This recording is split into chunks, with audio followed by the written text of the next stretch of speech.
Salve galera do YouTube, vamos dar continuidade na leitura da segunda parte de Pensadores da Grécia Antiga.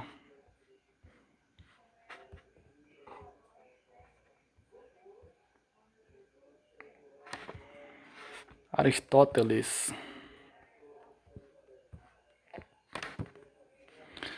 Aristóteles ficou muito conhecido por iniciar o chamado período sistemático da filosofia antiga, tendo classificado e sistematizado o conhecimento já existente até então. Aristóteles foi um importante filósofo para a Grécia Antiga e para o Ocidente em geral, visto que a importância dada por ele ao conhecimento empírico e às suas classificações sistemáticas do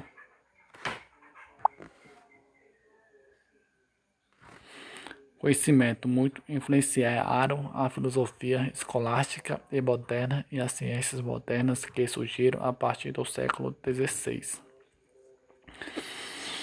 O filósofo grego também se dedicou a estudos de lógica que renderam bons resultados para a argumentação, para a linguagem, para a escrita filosófica até a contemporaneidade, quando os filósofos da linguagem desenvolveram novos modos de se entender e estudar a lógica.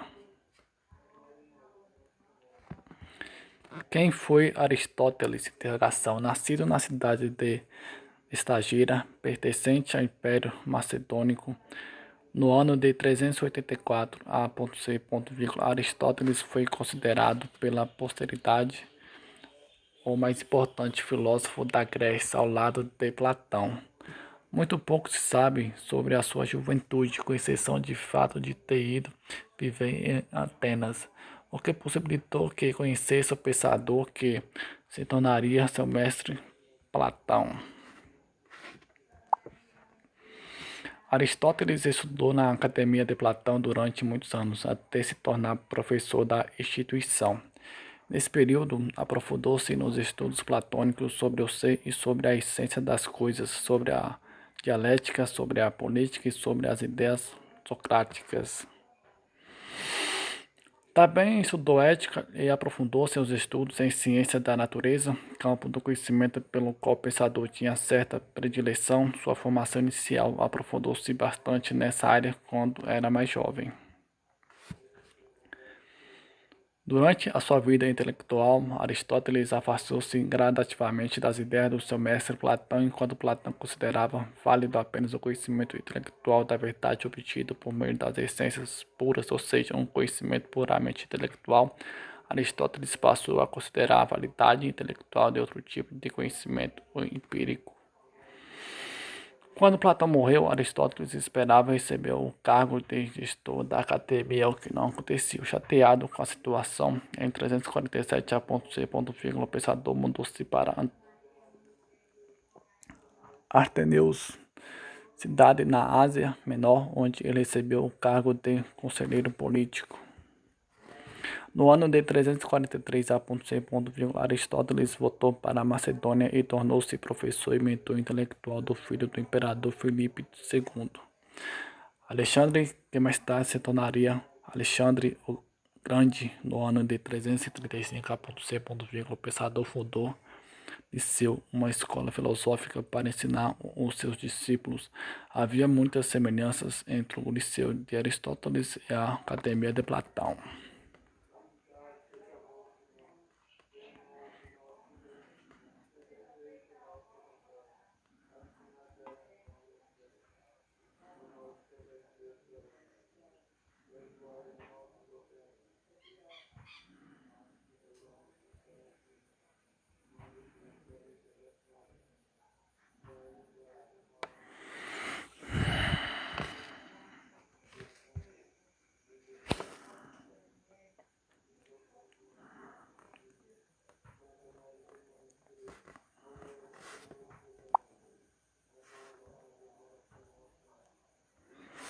Principais ideias de Aristóteles. Talvez o maior legado que Aristóteles tenha deixado para a posteridade seja a classificação sistemática das áreas do conhecimento, a lógica e a valorização do conhecimento empírico para a obtenção de qualquer conhecimento prático sobre o mundo. Veja a seguir algumas das principais ideias do pensador grego.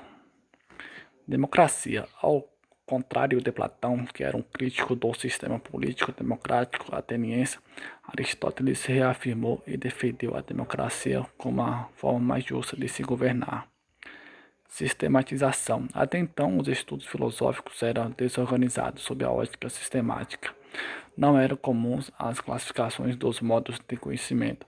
Aristóteles foi um dos que afirmaram a importância da classificação que separa os conhecimentos sobre a lógica, ética, política, física, metafísica e estética. Metafísica. Aristóteles é uma das principais referências em estudos de metafísica e certamente a principal referência sobre o assunto na antiguidade. Muito do que ele escreveu sobre a metafísica veio dos estudos platônicos, porém há uma imensa carga de conceitos e ideias que Aristóteles acrescentou ou esclareceu de maneira mais profunda. Ética.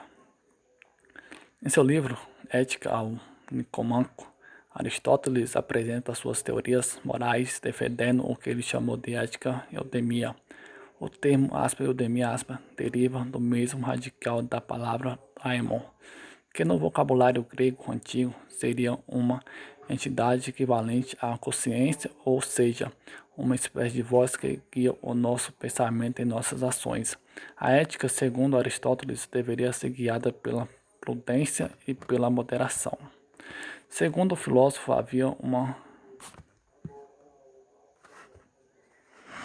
mediania, uma espécie de justa medida, entre dois extremos morais que eram considerados viciosos, ruins, dois pontos. Um por excesso de algo e outro por falta de algo. A justa medida seria a moderação da ação entre os dois vícios, o que resultaria na virtude. Por exemplo, a coragem seria a virtude por justa medida, compreendida entre o vício da temeridade, excesso de coragem, covardia, falta de coragem, ponto. Lógica. Aristóteles escreveu alguns tratados de lógica nos quais nos deixa um método preciso para entender o conhecimento formal, das formas por meio da linguagem. A lógica é exata, assim como a matemática, que permite o julgamento da forma de um enunciado, permitindo perceber se ele faz sentido ou não. A lógica aristotélica é composta principalmente pelo quadrado aristotélico e pela verificação linguística dos enunciados, que hoje pode ser feita pelas tabelas de verdade. O filósofo também conceitua as noções de substância, aquilo que permite que uma matéria siga uma determinada forma, e categorias, diferenças conceituais que classificam os seres como qualidade, quantidade, cor, etc. Empirismo. Pode-se dizer que Aristóteles foi o primeiro pensador a teorizar a importância do conhecimento prático para o entendimento da verdade do mundo.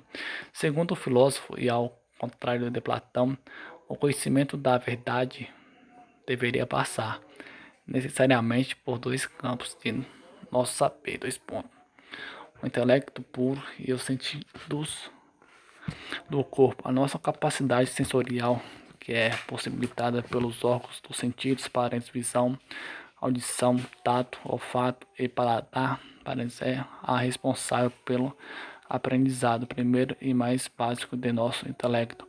Aqueles dados sensoriais que obtemos por meio dos sentidos, somente depois de coletados, podem ser depurados pelo intelecto e relacionados aos conceitos puros.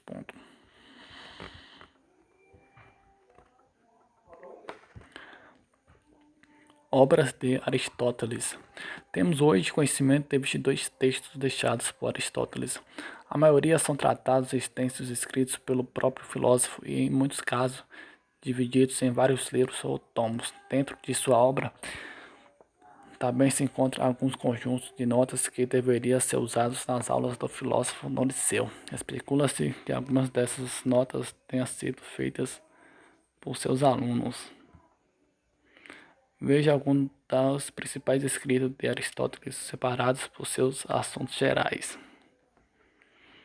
Tratado Metafísica. A metafísica é um conjunto de escritos denominado pelo filósofo de escritos sobre a filosofia primeira e posteriormente reunidos e catalogados por Andrônico de Herodes.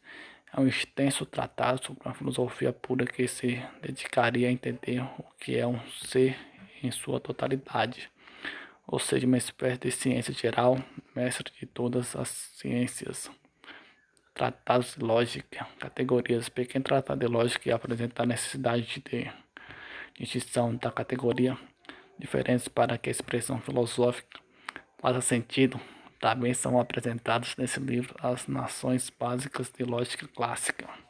Da interpretação, texto que possui pontos em comum com o Sofista de Platão, fala sobre a verdade, sobre a relação das palavras escritas e as operações mentais ou o raciocínio. Tratados de Física, constituída de 8 livros, a obra faz observações científicas sobre a física antiga, anotando algumas noções que os antigos já possuíam sobre, por exemplo, densidade de movimento.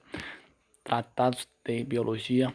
Aristóteles escreveu alguns tratados de biologia, analisando o funcionamento dos corpos animais, classificação de plantas e insetos e as teorias sobre a origem da vida. Entre seus tratados sobre o assunto estão História dos animais, da geração e da corrupção da geração animal, tratados de antropologia da alma, escritos sobre a formação da alma, que habitaria e daria movimentos e vida aos corpos humanos, além da capacidade racional. Também pode ser considerado um tratado de psicologia antigo.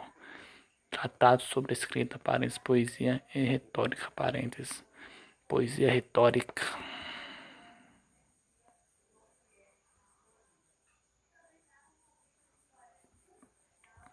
Frase de Aristóteles. O homem é por natureza um animal político. Ponto o homem é um animal de linguagem. Ponto.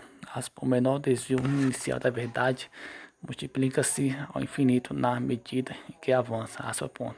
O sábio nunca diz tudo o que pensa, mas pensa tudo o que diz. Ponto.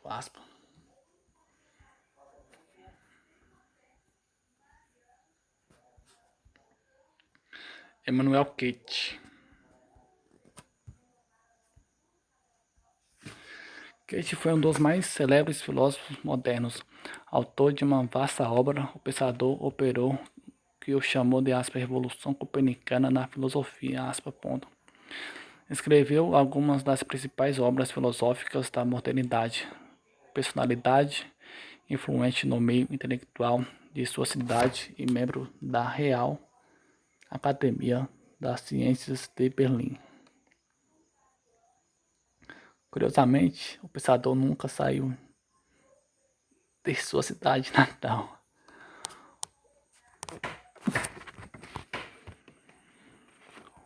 Königsberg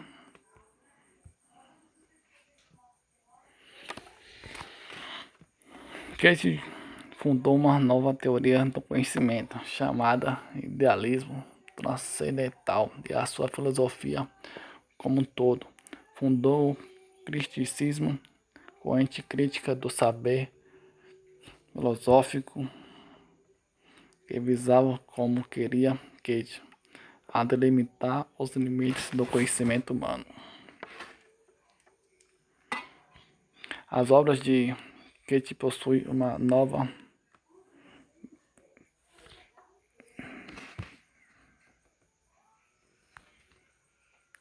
erudição, um estilo literário único e um rigor metodológico e filosófico inigualável.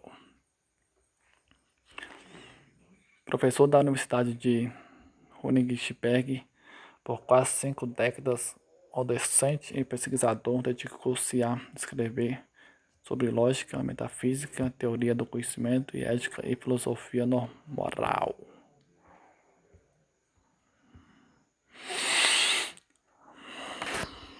Filosofia de Kant. Emmanuel Kant ficou conhecido por ter formado o que ele denominou ser uma revolução copernicana na filosofia. Ponto. Grande leitor do racionalista Gottfried Wilhelm Leibniz e do empirista inglês David Hume, Kant tratou de juntar elementos das duas correntes que mais movimentaram a filosofia europeia moderna em uma teoria criticista, sem cair em qualquer tipo de relativismo. O idealismo transcendental kantiano construiu uma complexa teia de conceitos para explicar que nem o empirismo estava certo e nem o racionalismo explicava plenamente o conhecimento humano. Para Kant, o conhecimento obtido com base na percepção do que ele chamou de coisa em si, que é o objeto. Esse processo dá-se pelo que o pensador denominou intuição e a racionalidade por meio das faculdades mentais que proporciona ao ser humano um conhecimento, pois a nossa mente é capaz de relacionar conceitos puros aos dados da percepção.